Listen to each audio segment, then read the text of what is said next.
Bonjour et bienvenue dans cette nouvelle présentation NetSupport School V10.5. Dans cette vidéo, vous allez pouvoir découvrir l'interface de la console tuteur de ce formidable logiciel pédagogique. N'oubliez pas que vous pouvez à tout moment télécharger votre version d'évaluation gratuitement depuis le site www.netsupport-school.be. Et maintenant, commençons.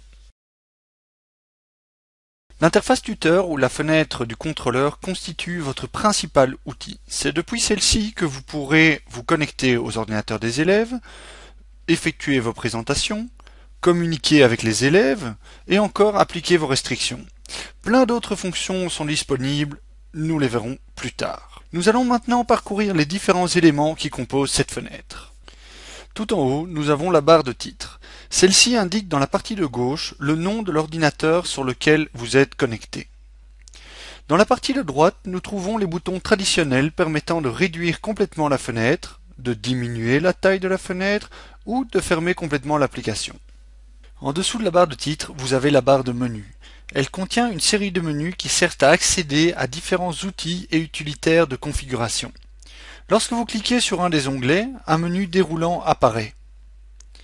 Cette barre regroupe la totalité des fonctions du contrôleur triées par catégorie. Afin d'éviter de devoir sans cesse jouer avec des menus et des sous-menus, une barre d'outils est mise à votre disposition.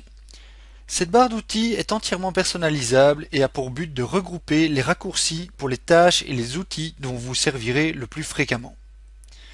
Les icônes avec une flèche bleue donnent accès à un menu déroulant regroupant des fonctions de même nature. Voici un exemple avec le menu présenté.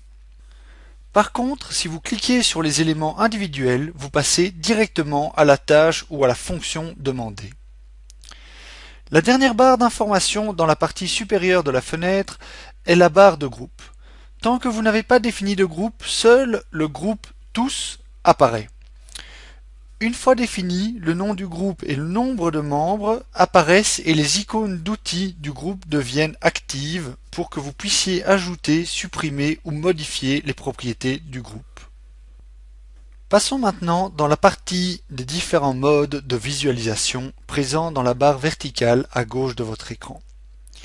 Le premier mode est le mode de visualisation normal. Il permet de voir l'ensemble de votre classe avec leur nom et prénom. Ensuite, vous avez le mode de surveillance des écrans. Dans ce mode, les personnages sont remplacés par les écrans des étudiants et vous permettent de voir leur activité en temps réel. Juste en dessous, vous avez le mode de vue audio. Les écrans sont toujours présents, mais des icônes représentant un casque et un micro font leur apparition.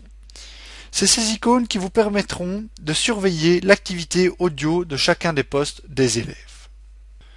L'onglet de visualisation des sites internet va vous permettre de visualiser les éventuelles restrictions que vous avez paramétrées au niveau des accès à l'internet. Vous pourrez également voir à n'importe quel moment sur quel site se trouvent vos élèves. L'onglet du dessous est exactement le même que celui de visualisation des sites internet, sauf qu'il s'agit des éventuelles restrictions que vous aurez mis au niveau des applications présentes sur les PC des élèves. L'onglet suivant est le mode de visualisation des sondages. Via ce mode, vous pourrez créer et diffuser des sondages à votre classe et ensuite examiner les résultats. L'onglet d'après est la vue de l'impression. Vous pourrez appliquer sur vos imprimantes différentes restrictions afin d'éviter le gaspillage.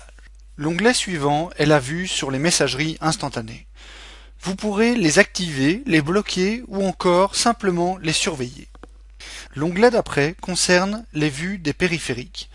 Ce mode s'avère très intéressant pour la sécurité des PC.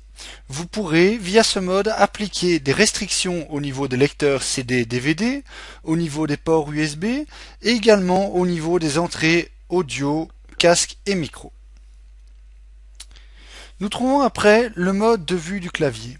Ce mode vous permettra de suivre l'activité du clavier de chaque étudiant.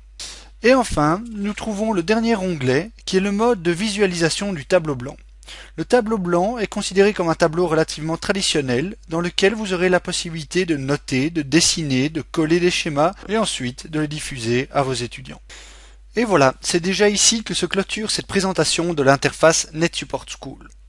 N'hésitez pas à consulter le site internet www.netsupport-school.be afin de découvrir toutes les fonctions de cet incontournable logiciel pédagogique.